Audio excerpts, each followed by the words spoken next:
Hello everyone, welcome back to another episode of my channel the United Frontier. तो कल और एक El Clasico Barcelona जीत चुका है और उसी के साथ इस सीजन में ला लीगा वो लोग लगभग जीत ही चुके हैं।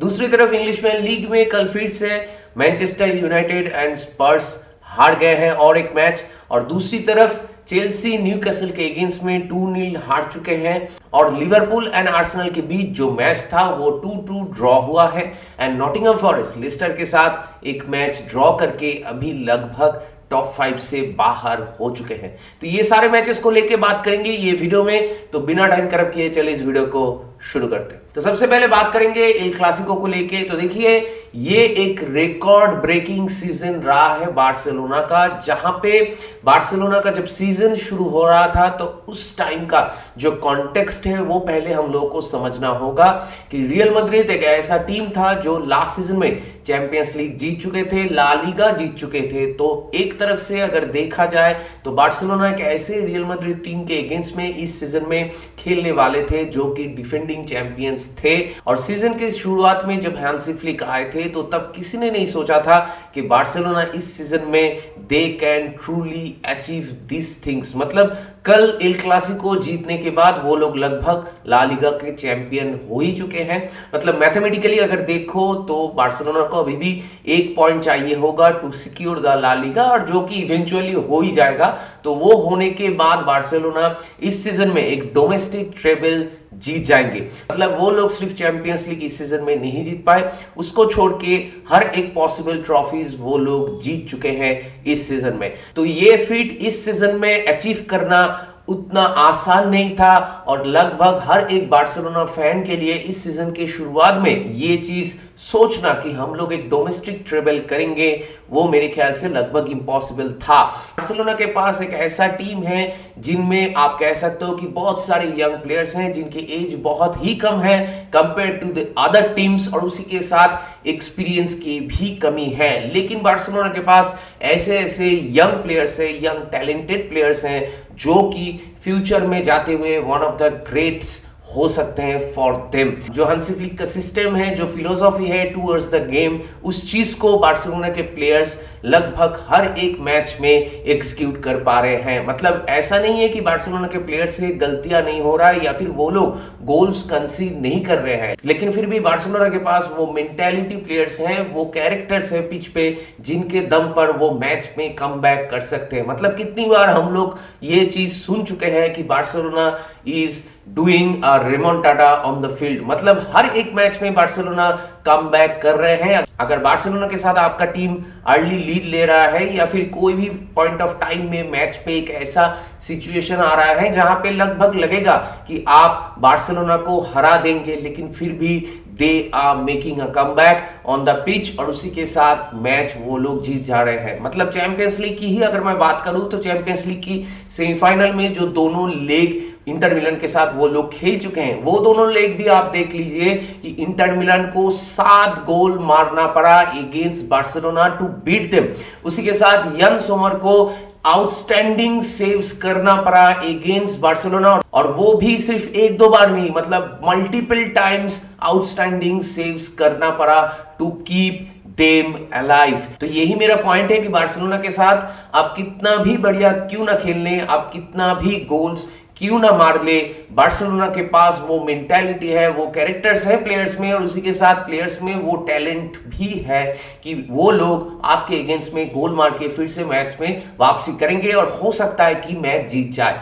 तो आप सोच के देखिए कि after 42 years they have beaten real Madrid in each and every El Clasico this season. मतलब 4 बार एल क्लासिको हो चुका है इस सीजन में, और चारों ही मैचेस बार्सिलोना जीत चुके हैं। और चारों मैचेस में अगर आप देखो एग्रीगेट स्कोर तो वो है 16-7। मतलब 16 गोल मार चुके हैं बार्सिलोना 4 एल क्लासिको में, averaging 4 goals per game, which is a huge feat to achieve for Barcelona. और दूसरी तरफ आप कह सकते हो, अगर रियल मैड्रिड की पर्सपेक्टिव से बात करूं तो ये सीजन उन लोगों का एक ट्रॉफीलेस सीजन हो रहा है और उसी के साथ बहुत दिन के बाद रियल मैड्रिड को हम लोग हर एक कंपटीशन में स्ट्रगल करते हुए देखे हैं, स्पेशली अगेंस्ट बार्सिलोना। मतलब कोपा डेल रे वाला जो फाइनल था वहां पे जो सेकंड हाफ था वहां पे आप कह सकते हो कि रियल मैड्रिड बार्सिलोना के साथ टो टू टो फाइट किए थे, लेकिन सिर्फ वो मैच को छोड़ के लगभग सारे एल क्लासिको में रियल मैड्रिड स्ट्रगल किए हैं अगेंस्ट बार्सिलोना। कल वाला मैच जब शुरू हुआ था तो रियल मैड्रिड को अर्ली लीड मिल गया था, रियल मैड्रिड 2-0 आगे चले गए थे, तो हम लोग को लग रहा था कि शायद आज कुछ हो सकता है, रियल मैड्रिड आज शायद कुछ कर सकते हैं, क्योंकि हम लोग सोच रहे थे कि बार्सिलोना जब चैंपियंस लीग के सेमीफाइनल में हार गए हैं उसके बाद ये एल क्लासिको वो लोग खेल रहे थे, तो हो सकता है कि एक मेंटल एंड फिजिकल एक्सर्शन हो जाए और उसी के चलते शायद रियल मैड्रिड को ये मैच में कुछ पॉइंट्स हासिल हो जाए। लेकिन जैसे कि मैं कह रहा था कि you can not under estimate this Barcelona team, वो लोग मैच में कभी भी कम बैक कर सकते हैं। आप लेमिन यमाल को देख लीजिए, 17 साल की उम्र में क्या प्रिसीशन है उसका, उसके पैर में अगर बॉल जाता है तो you can not take that ball from him, और उसके साथ उसको कोई भी मौका मिलता है वो अगर शॉट ले लेता है तो उस पे उसका कंपोजर आप देख लीजिए, उसका प्रिसीशन आप देख लीजिए और उसका शूटिंग एक्यूरेसी आप देख लीजिए,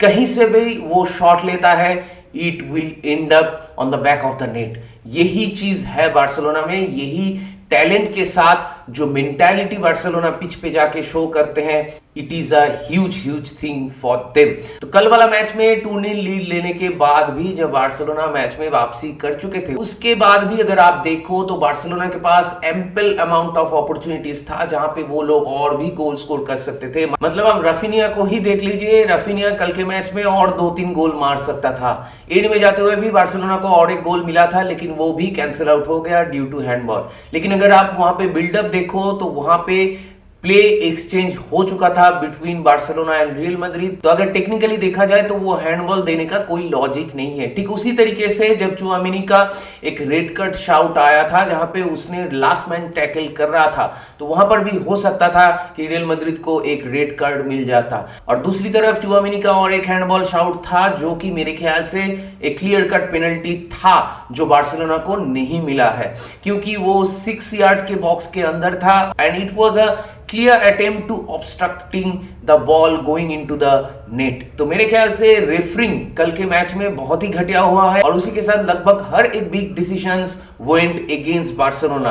तो मुझे नहीं मालूम कि कल रेफरिंग इतना खराब होने के पीछे क्या लॉजिक है, क्या एक्सप्लेनेशंस है। मोरलेस अगर मैं बात करूं तो ये सीजन में जितनी बार रेफरिंग हो चुका है एल क्लासिको में, that was not up to the mark. लेकिन और एक चीज मैं एक्नॉलेज करना चाहूंगा कि बहुत दिन के बाद एक सीजन में हम लोग को 4-4 एल क्लासिको देखने को मिला है जहां पे हर एक एल क्लासिको वाज एंटरटेनिंग और उसी के साथ एक हाई स्कोरिंग गेम हर एक एल क्लासिको में हम लोग को देखने को मिला है। तो ये चीज दिखाता है कि गोइंग फॉरवर्ड शायद ऐसे ही ज्यादा फायरवर्क्स हम लोग को देखने को मिलेगा इन each and every El Clasico. Overall अगर बात करें तो कल के मैच में Barcelona were the deserving winners और उसी के साथ इस सीजन में बार्सिलोना जो फुटबॉल खेल रहे हैं उसके हिसाब से अगर मैं बात करूं तो Barcelona were deserving domestic treble winners. Champions league इस सीजन में नहीं हुआ तो कोई बात नहीं, I am sure coming seasons में कभी ना कभी बार्सिलोना चैंपियंस लीग जरूर जीतेंगे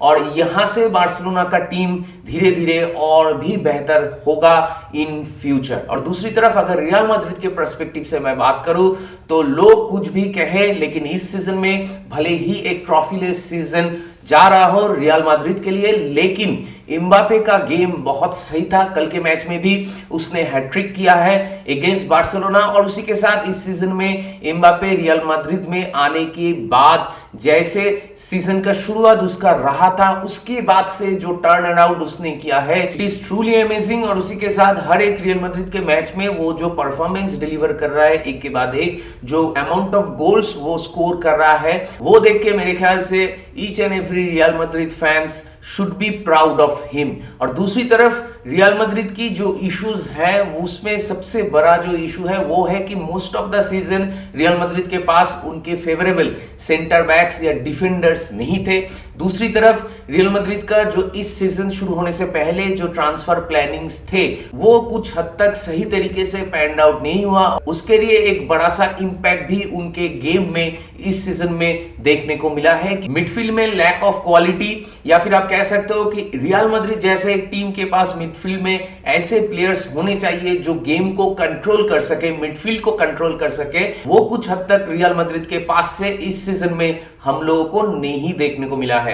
और उसी के साथ कार्लो एंसेलोत्ती का टेन्योर भी रियल मैड्रिड में खत्म हो रहा है। तो समर ट्रांसफर में अगर रियल मैड्रिड अच्छा खासा रिक्रूटमेंट कर लेता है, जैसे कि वो लोग ऑलरेडी करना चालू कर दिया है, ट्रेंट अलेक्जेंडर-आर्नोल्ड को वो लोग ऑलरेडी साइन कर चुके हैं, इसके बाद अगर और 2-3 क्वालिटी प्लेयर्स वो लोग ला पाते हैं अपने टीम में, और उसी के साथ जावी अलोंसो भी आ रहे हैं एज अ न्यू मैनेजर, तो अभी यही देखने वाली बात होगी कि गोइंग फॉरवर्ड रियल मैड्रिड इस सीजन के बाद कैसे चीजों को सही तरीके से प्लान करते हैं एंड एग्जीक्यूट करते हैं ऑन द पिच। और दूसरी तरफ जैसे कि मैं कह रहा था, बार्सिलोना के लिए अभी गोइंग फॉरवर्ड चीजें और भी बेहतर होगा, उनका सिस्टम और भी ज्यादा स्टेबल होगा। इस सीजन में कुछ मैचेस में बार्सिलोना जैसे पॉइंट लॉस किए हैं या फिर ज्यादा गोल कंसीड करे हैं, वो सारे इश्यूज मेरे ख्याल से धीरे धीरे और भी स्टेबलाइज होगा इन बार्सिलोना। तो एट द एंड कल वाला El Clasico was a great game to watch, और उसी के साथ congratulations to each and every Barcelona fans out there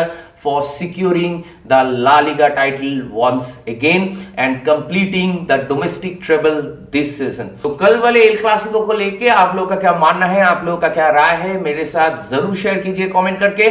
इसके बाद चलिए बात कर लेते हैं इंग्लिश प्रीमियर लीग को लेके। तो देखिए कल फिर से मैनचेस्टर यूनाइटेड एंड स्पर्स दोनों ही अपने अपने मैचेस हार चुके हैं। मतलब मुझे तो अभी समझ में ही नहीं आ रहा है कि क्या ये मजाक चल रहा है in terms of English Premier League games. ये दोनों ही टीम अपने अपने मैचेस बड़ी आसानी से और डोमिनेटिंग तरीके से जीत रहे हैं इन द यूरोपा लीग। मतलब यूरोपा लीग में आप देख लीजिए, एथलेटिक बिल्बाओ कोई ऐरा गैरा टीम नहीं है। Athletic Bilbao champions league football खेलेंगे अगले सीजन में। एथलेटिक बिल्बाओ ला लीगा में नंबर 4 में है, और एथलेटिक बिल्बाओ की अगर आप डिफेंसिव वर्ड देखो इस सीजन में तो बहुत ही बढ़िया रह चुका है। लेकिन मैनचेस्टर यूनाइटेड जब एथलेटिक बिल्बाओ को फेस कर रहे थे यूरोपा लीग में, तो दोनों लेग मिला के हम लोग 7 गोल मार चुके हैं, which is not a matter of joke. लेकिन in terms of English Premier League हम लोग वुल्व्स के अगेंस्ट में मैच नहीं जीत पा रहे हैं ओल्ड ट्रैफोर्ड में, हम लोग वेस्ट हैम जैसे एक टीम के अगेंस्ट में मैच नहीं जीत पा रहे हैं ओल्ड ट्रैफोर्ड में। दूसरी तरफ स्पर्स को भी आप देख लीजिए, कुछ सिमिलर सी ही स्टोरी आप लोगों को देखने को मिलेगा। यूरोपा लीग में स्पर्स कोई भी टीम के अगेंस्ट में बहुत सारे गोल्स मार रहे हैं, मैच को डोमिनेट करके जीत रहे हैं। लेकिन अगर इंग्लिश प्रीमियर लीग की बात करें तो इंग्लिश प्रीमियर लीग में भी कुछ सिमिलर सी स्टोरी ही आपको देखने को मिलेगा कि होम या एवे हो, दोनों ही मैचेस वो लोग लगभग हार रहे हैं कोई भी टीम के अगेंस्ट में। तो ऐसा क्यों हो रहा है मुझे समझ में नहीं आ रहा है। मुझे मालूम है कि बहुत दिन पहले ही स्पर्स एंड मैनचेस्टर यूनाइटेड ये दोनों टीम के लिए ही इंग्लिश प्रीमियर लीग लगभग खत्म हो चुका था।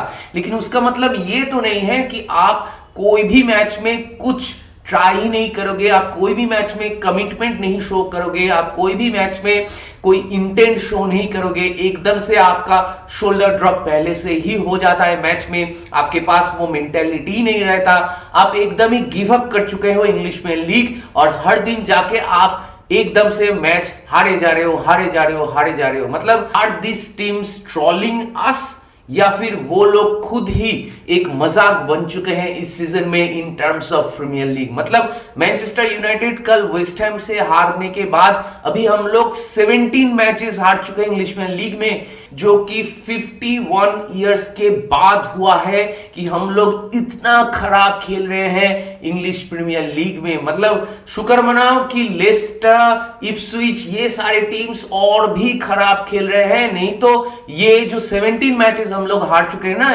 This is relegation worthy run जो हम लोग इंग्लिश प्रीमियर लीग में डिस्प्ले कर रहे हैं week in week out. Both the teams Manchester United and Spurs, both the teams are very lucky कि इस सीजन में ये दोनों टीम रेलीगेट नहीं हो रहे हैं। मुझे तो अभी समझ में नहीं आ रहा कि कैसे हम लोग इंग्लिश प्रीमियर लीग में एक मैच अभी जीतेंगे। मतलब अगला मैच है चेल्सी के साथ जो कि स्टैमफोर्ड ब्रिज में है। मुझे तो नहीं लगता कि वो मैच हम लोग जीत पाएंगे, क्योंकि वो मैच के कुछ दिन बाद ही यूरोपा लीग का फाइनल है, तो वो मैच में हम लोग हेवी रोटेट करेंगे, ऐसा ही एक्सपेक्टेशन है। और उसके बाद लास्ट वाला मैच जो है वो है एस्टन विला के साथ। वो मैच भी जीतना लगभग नामुमकिन ही होगा हम लोग के लिए, कि एस्टन विला भी बचे हुए मैचेस में ऑल इन करेंगे, क्योंकि उनके पास एक मौका है टॉप 5 में फिनिश करने का, अगले सीजन में फिर से चैंपियंस लीग खेलने का। तो उनके पास वो मोटिवेशन होगा, हम लोग के पास तो कोई मोटिवेशन ही नहीं है। और प्लेयर्स वैसे भी इंग्लिश प्रीमियर लीग में बहुत दिन पहले से ही गिव अप कर चुके हैं। मतलब मिनिमम जो कैरेक्टर, मिनिमम जो मेंटालिटी प्लेयर्स को शो करना चाहिए, मिनिमम प्रोफेशनलिज्म जो डिस्प्ले करना चाहिए इंग्लिश प्रीमियर लीग के मैचेस में, वो भी ये दोनों टीम से हम लोग को कतई नहीं देखने को मिल रहा है। और कल वाला मैच में भी वो चीज साफ साफ दिख रहा था। मतलब कल वाला मैच में तो इंटायरली हम लोग का सेकंड टीम भी नहीं हम लोग खिलाए थे। कल वाले मैच में ब्रूनो फर्नांडिस खेल रहा था, आगे हॉयलैंड था, मतलब लगभग ठीक ठाक एक टीम खेल रहा था 2-3 पोजीशन में प्लेयर्स को छोड़ के। लेकिन फिर भी हम लोग वही घटिया फुटबॉल खेल रहे थे, जहां पे मैच पे हम लोग के पास कभी भी वो कंट्रोल नहीं था। West Ham they came up with a plan and they have executed it properly. हम लोग के इनसे जब भी कोई मिस्टेक्स हुआ है उसके ऊपर वो लोग बहुत बखूबी तरीके से कैपिटलाइज किए हैं, और उसी के साथ वो लोग 2 गोल मार दिए हैं हम लोग के अगेंस्ट में कल वाले मैच में।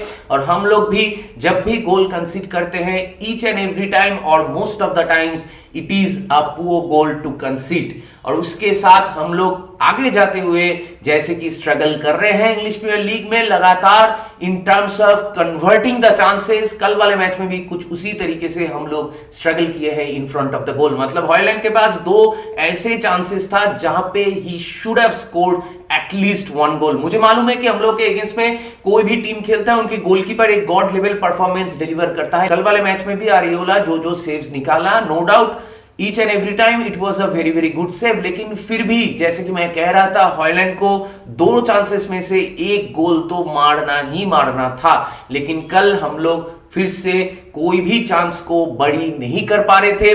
कल वाले मैच में जब 2-0 का लीड उन लोग के पास था, उसके बाद मतलब आफ्टर 73rd मिनट, उसके बाद से लेके मैच के एंड तक हम लोग बहुत ज्यादा प्रेशर क्रिएट कर रहे थे वेस्ट हैम के ऊपर। हम लोग को बैक टू बैक कॉर्नर्स मिल रहा था, हम लोग को फ्री किक्स मिल रहा था, लेकिन फिर भी हम लोग एक भी गोल नहीं स्कोर कर पाए। हम लोग चांस तो क्रिएट कर रहे थे, हैरी मैगवायर 2-3 हेडर उसको मिला था, हॉयलैंड को 2-3 चांसेस मिला था, और दूसरे प्लेयर्स को भी बहुत सारे चांसेस मिल रहा था, हाफ चांसेस भी मिल रहा था। लेकिन each and every time we were wasteful up front. और ये इशू इस सीजन में रहा है from the beginning of the season to the ending of the season. मतलब थ्रू आउट द सीजन हम लोग स्ट्रगल कर रहे हैं in front of the goal. लेकिन यूरोपा लीग में जब हम लोग चले जाते हैं, यूरोपा लीग में जब हम लोग खेलते हैं, तो मेरे ख्याल से एक अलग ही मैनचेस्टर यूनाइटेड का टीम उतरता है पिच पे, एक अलग ही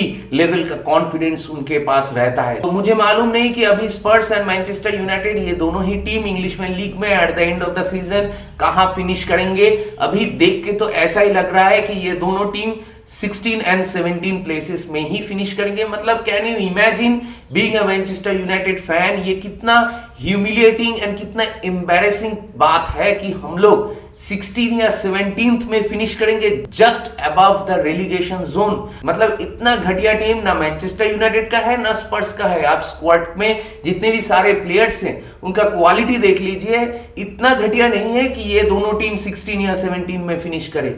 लेकिन फिर भी यही रियलिटी रहा है हम लोग का इस सीजन में कि हम लोग इतना खराब खेल रहे हैं in each and every match day in English Premier League. तो मुझे मालूम नहीं कि ये दोनों टीम कैसे खेलेंगे यूरोपा लीग फाइनल में। और अभी मतलब जब भी आप इंग्लिश प्रीमियर लीग के एक मैच देखोगे मैनचेस्टर यूनाइटेड का इस सीजन में, आपके पास कोई कॉन्फिडेंस ही नहीं रहेगा कि ये टीम यूरोपा लीग में जाके कुछ कर सकता है। लेकिन somehow we are doing it and somehow Spurs also doing it. लेकिन अभी यूरोपा लीग की फाइनल में यही दोनों टीम आमने सामने होगा तो कुछ भी हो सकता है। मतलब कल मैं सोशल मीडिया में एक पोस्ट देख रहा था कि ये दोनों ही टीम फाइनल में एक दूसरे के साथ दोनों ही टीम हारेंगे। तो मतलब ऐसा ही कुछ ट्रोलिंग चल रहा है, और जो कि चलना लाजमी भी है, क्योंकि मुझे मालूम नहीं कि as a Manchester United fan कैसे हम लोग रिएक्ट करें इस सीजन में। मुझे मालूम है कि रूबेन अमोरिम में एक नया मैनेजर आया है इस सीजन में, मिड सीजन में, और उसी के साथ उसको वो बैकिंग नहीं मिला है अभी तक ट्रांसफर मार्केट में। लेकिन जो प्लेयर्स हैं हम लोग के पास, एग्जिस्टिंग प्लेयर्स हैं, वो इतने भी खराब नहीं है कि हम लोग 17 में फिनिश करें इंग्लिश प्रीमियर लीग में। तो ओनली गॉड नोस कि what lies ahead for us and Spurs. लेकिन यूरोपा लीग के फाइनल में हम लोग जीतेंगे कि नहीं जीतेंगे, वो कॉन्फिडेंस तो मेरे अंदर बिल्कुल ही नहीं है। मतलब जब मैं एथलेटिक बिल्बाओ के साथ जो मैच है उसका हाइलाइट्स देख रहा था, तो तब मेरा थोड़ा बहुत कॉन्फिडेंस आ रहा था कि हाँ, शायद ये सीजन हम लोग का है यूरोपा लीग में। लेकिन कल जब अगेंस्ट वेस्ट हैम हम लोग फिर से एक घटिया फुटबॉल खेल के मैच हार गए, तो वो जो कॉन्फिडेंस मेरे अंदर था वो फिर से खत्म हो चुका। तो अभी मतलब as a Manchester United fan, I don't know what to expect from Manchester United anymore in this season. एक ही बात है at the end of the day कि जो होगा देखा जाएगा। देखते हैं फाइनल में जाके ये दोनों टीम एक दूसरे के अगेंस्ट में क्या करते हैं, और उसी के साथ ये दोनों टीम से ही इंग्लिश प्रीमियर लीग में बचा हुआ जो 2 मैचेस है, वो 2 मैचेस में से भी कोई पॉइंट्स मेरे ख्याल से एज अ फैन आप एक्सपेक्ट नहीं कर सकते। तो मुझे तो लगता है कि हम लोग चेल्सी के साथ भी हारेंगे और एस्टन विला के साथ भी हारेंगे, और दूसरी तरफ स्पर्स का भी जो 2 मैचेस बाकी है वहां पर भी हाई चांसेस है कि स्पर्स भी दोनों ही मैच हार जाए। तो जैसे कि ये 2 टीम एक दूसरे के साथ यूरोपा लीग की फाइनल में कंपीट करेंगे, कुछ उसी तरीके से ये दोनों टीम इंग्लिश प्रीमियर लीग में कंपीट कर रहे हैं कि कौन ज्यादा घटिया खेल सकता है, कौन ज्यादा टेबल में नीचे फिनिश कर सकता है। तो देखते हैं आगे जाते हुए ये दोनों टीम क्या करते हैं यूरोपा लीग के फाइनल में। और कल ये दोनों ही टीम के मैचेस को लेके आप लोगों का क्या मानना है, आप लोगों का क्या राय है, please do let me know in the comment section. इसके बाद चलिए बात कर लेते हैं जो मैच था बिटवीन न्यूकैसल एंड चेल्सी। तो ये इन टर्म्स ऑफ टॉप 5 फिनिश ये एक बहुत ही सिग्निफिकेंट मैच था, जहां पे न्यूकैसल को 2-0 की विक्ट्री मिल चुका है। कल निकोलस जैक्सन ने जो ब्लंडर किया है ये मैच में, इट इज ट्रूली अनफॉरगिवेबल। अगर आप चेल्सी के फैन हो और कल वाले मैच के बाद निकोलस जैक्सन के ऊपर बहुत ज्यादा गुस्सा हो, या फिर अगर आप चाहते हो कि चेल्सी निकोलस जैक्सन से मूव ऑन करके कोई बेहतर स्ट्राइकर को रिक्रूट करे आने वाले ट्रांसफर मार्केट में, तो मेरे ख्याल से I can relate to your emotions, और जो कि होना भी चाहिए। मतलब आप एक मैच में टैकल करने के लिए या चैलेंज करने के लिए जा रहे हो, वहां पे आप एग्जीक्यूशन सही तरीके से नहीं कर पाए और आपको एक रेड कार्ड मिल गया, ये फिर भी अंडरस्टैंडेबल है। लेकिन कल वाला मैच में जो इंसिडेंट हुआ है, आप देखिए कि वहां पे फुल्ली इंटेंशनल चैलेंज था फ्रॉम निकोलस जैक्सन, की वो बॉल तो नहीं देख रहा था, वो सीधा जाके न्यूकैसल के डिफेंडर को मारने जा रहा था with his elbow, and it was a clear and obvious red card. मतलब आप सबसे क्रूशल टाइम में, सीजन के सबसे क्रूशल टाइम में अपने टीम को, अपने टीम के फैंस को, अपने टीम के मैनेजर को ऐसे लेट डाउन नहीं कर सकते। अगर आप ऐसे स्टूपिड डिसीजंस ले रहे हो ऑन द फील्ड, तो इससे एक चीज पता चलता है, आपके यहां पे कुछ नहीं है, ये जगह बिल्कुल ही खाली है। अगर खाली नहीं होता तो आप ऐसे एक टैकल, ऐसा एक डिसीजन लेने से पहले आप 2 बार सोचते। लेकिन अभी ये रेड कार्ड मिलने के बाद बचे हुए 2 मैचेस में निकोलस जैक्सन नहीं खेल पाएंगे। कल वाला मैच में, जहां पे मैच शुरू होने के कुछ देर बाद ही सैंड्रो टोनाली ने गोल स्कोर करके न्यूकैसल को एक अर्ली लीड दे दिया था, उसके बाद जब ये रेड कार्ड हो गया, उसके बाद सेकेंड हाफ में जब मैच चालू हुआ तो Chelsea actually played well, Chelsea showed some character and some mentality on the pitch. कल अगर 11 वर्सेस 11 एक मैच होता तो शायद कल वाला मैच से चेल्सी एक ड्रॉ भी निकाल लेता। लेकिन with 10 man against a physical team like Newcastle, आप मैच में अगर पीछे चले गए हो तो वो मैच में वापसी करके वो मैच से ड्रॉ निकल पाना, वो भी न्यूकैसल के होम में बहुत ही मुश्किल है। और कुछ उसी तरीके से ही कल का मैच भी पैंड आउट होता है कि सेकेंड हाफ में, जब पहला हाफ में देखिए no doubt Newcastle were the better team and पहले हाफ में चेल्सी चेल्सी वर पैथेटिक। लेकिन जब मैच चालू होता है सेकंड हाफ में तो Chelsea were actually very very good. वो लोग टो टू टो फाइट कर रहे थे न्यूकासल के साथ और उसी के साथ बहुत सारे चांसेस भी क्रिएट कर रहे थे। लेकिन जैसे कि सब लोगों को मालूम है कि न्यूकासल बहुत ही फिजिकल टीम है, तो they were resilient in terms of defending, और आगे जाते हुए भी वो लोग चांस क्रिएट कर रहे थे। और हमें लग ही रहा था कि चेल्सी जब एक टाइम के बाद गोल नहीं मार पाएंगे न्यूकासल के साथ, तो हो सकता है कि एक प्रॉपर काउंटर में न्यूकासल एक गोल मार दे, और एट द एंड कुछ उसी तरीके से चीजें पैंड आउट होता है। एक फ्री किक मिला था और वहां से ही न्यूकासल अपना दूसरा गोल स्कोर कर देते हैं। ब्रूनो गुमारेश एक बहुत ही बढ़िया फिनिश करते हैं जहां पे इट वॉज अ डिफ्लेक्टेड गोल, लेकिन वहां पे सैंचेज कुछ नहीं कर सकता था and it was a fair result eight the and, क्योंकि न्यूकासल इस सीजन में जैसे खेल रहे हैं, Newcastle certainly deserves this 3 points. और उसके बाद न्यूकासल अभी टेबल में नंबर 3 पोजीशन में आ चुके हैं, और उसी के साथ मैनचेस्टर सिटी जैसे इस गेम वीक में साउथहैम्पटन के अगेंस्ट में मैच नहीं जीत पाए, मैनचेस्टर सिटी नंबर 4 में आ चुके हैं। चेल्सी कल वाला मैच हारने के बाद देयर वाज अ पॉसिबिलिटी कि चेल्सी टॉप 5 से बाहर हो जाते कल, लेकिन दूसरी तरफ नॉटिंघम फॉरेस्ट लेस्टर के अगेंस्ट में मैच ड्रॉ कर चुके। नॉटिंघम फॉरेस्ट कल वाला मैच नहीं जीत पाए, तो उसी के चलते चेल्सी टॉप 5 से बाहर नहीं गए। और अभी चेल्सी के पास एक स्लाइट चांस है कि बचे हुए 2 मैचेस जहां पे उन लोगों को Manchester United and Nottingham forest से खेलना होगा, ये दोनों मैचेस में से अगर चेल्सी 6 पॉइंट के जगह पे 4 पॉइंट भी सिक्योर कर पाते हैं तो भी मेरे ख्याल से चेल्सी का टॉप 5 फिनिश हो सकता है। तो कल वाला मैच को लेके आप लोगों का क्या मानना है, आप लोगों का क्या राय है, मेरे साथ जरूर शेयर कीजिए। इसके बाद चलिए बात कर लेते हैं जो मैच था between Liverpool and Arsenal at Anfield. तो कल वाला मैच जब शुरू होता है तो पहले हाफ में लिवरपूल आउटप्लेड कर दिया था आर्सेनल को, and Arsenal were really pathetic in the first 45, जहां पे back to back goal score कर दिया था Liverpool in the span of 18 seconds. मतलब 18 सेकेंड्स के गैप में लिवरपूल 2 गोल मार दिया था, और उस वक्त देख के नहीं लग रहा था कि आर्सेनल सेकेंड हाफ में आके भी कुछ कर पाएगा, क्योंकि एनफील्ड में जब मैच होता है और आप मैच ट्रेल करते हो तो वो मैच में वापसी करना बहुत ही मुश्किल हो जाता है। लेकिन टू अ सरप्राइज जब सेकंड हाफ में मैच चालू होता है तो आर्सेनल बहुत बढ़िया खेलते हैं।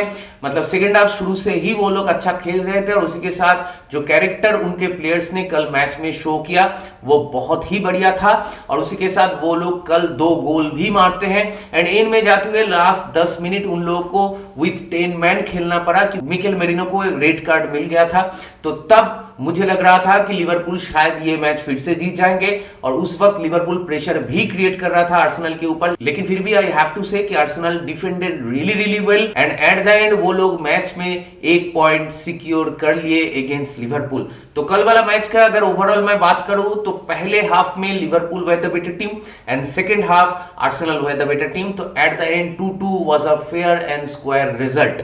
और इसके बाद अभी आर्सेनल और न्यूकासल के बीच जो पॉइंट गैप है वो सिर्फ 1 ही पॉइंट का गैप है। तो बचे हुए 2 मैच में अभी यही चीज डिसाइडेड होगा कि आर्सेनल और न्यूकासल में कौन सा टीम नंबर 2 में एंड कौन सा टीम नंबर 3 में फिनिश करेगा। और अगला गेम वीक में ही मैच है आर्सेनल वर्सेस न्यूकासल, जो कि एमिरेट्स में होगा। मतलब वहां पे एमिरेट्स में मैच होगा, इसलिए मैं आर्सेनल को थोड़ा एडवांटेज दूंगा कि आर्सेनल के पास थोड़ा एडवांटेज होना चाहिए अगेंस्ट न्यूकासल। लेकिन जैसे कि सब लोगों को मालूम है कि न्यूकासल ऑलरेडी इस सीजन में आर्सेनल को कप टाई में भी सेमीफाइनल में दोनों ही मैचेस में आउटप्लेड किए थे, तो हो सकता है कि एमिरेट्स में फिर से न्यूकासल आर्सेनल को हरा दे और उसके बाद नंबर 2 में फिनिश कर जाए। तो कुछ भी हो सकता है फुटबॉल में, only time will tell what will happen.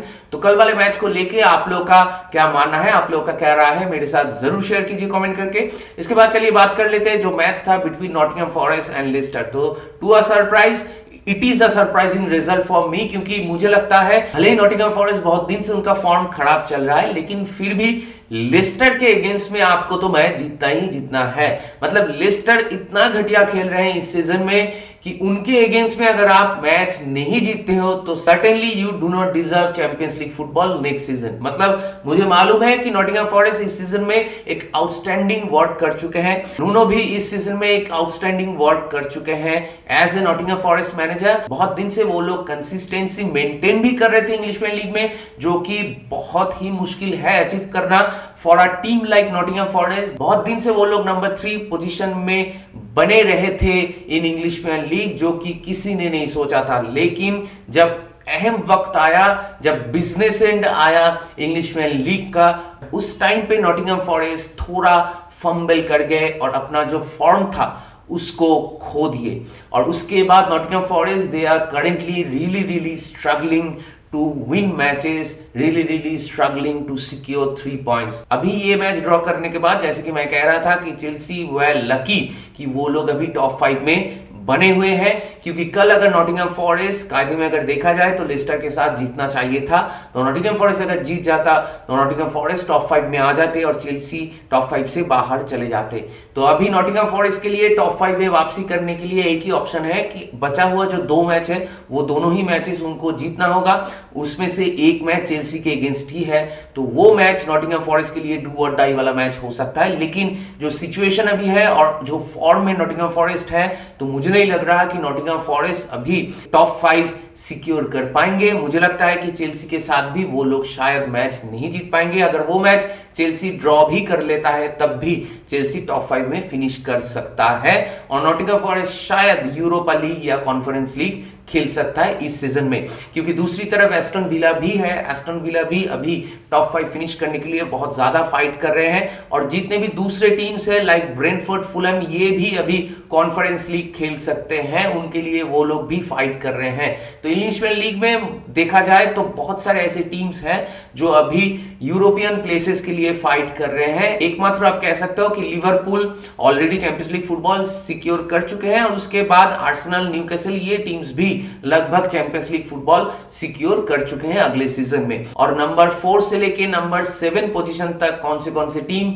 Finish करेंगे कौन से प्लेसेस में, वो अभी भी डिसाइडेड होना बाकी है। लास्ट 2 गेम वीक्स में ये सारा पोजीशंस डिसाइडेड होगा। जितने भी सारे मैचेस को लेके मैं ये वीडियो में बात किया, ये सारे मैचेस को लेके आप लोगों का क्या मानना है, आप लोगों का क्या राय है, मेरे साथ जरूर शेयर कीजिए कमेंट करके। दैट बीइंग सेड, इस वीडियो को चलिए यहीं पे रैप अप करते हैं। अगर आप मेरे चैनल में नए हो तो मुझे जरूर सब्सक्राइब कीजिए, इस वीडियो को लाइक कीजिए और शेयर कीजिए अपने दोस्तों के बीच, अपने जान पहचान वालों के बीच जिनको ऐसे वीडियोस देखना पसंद है। तो बहुत जल्दी मिलेंगे अगले वाले वीडियो में, तब तक ख्याल रखिए अपना, take care, goodbye, glory glory Manchester United and keep the red flag high.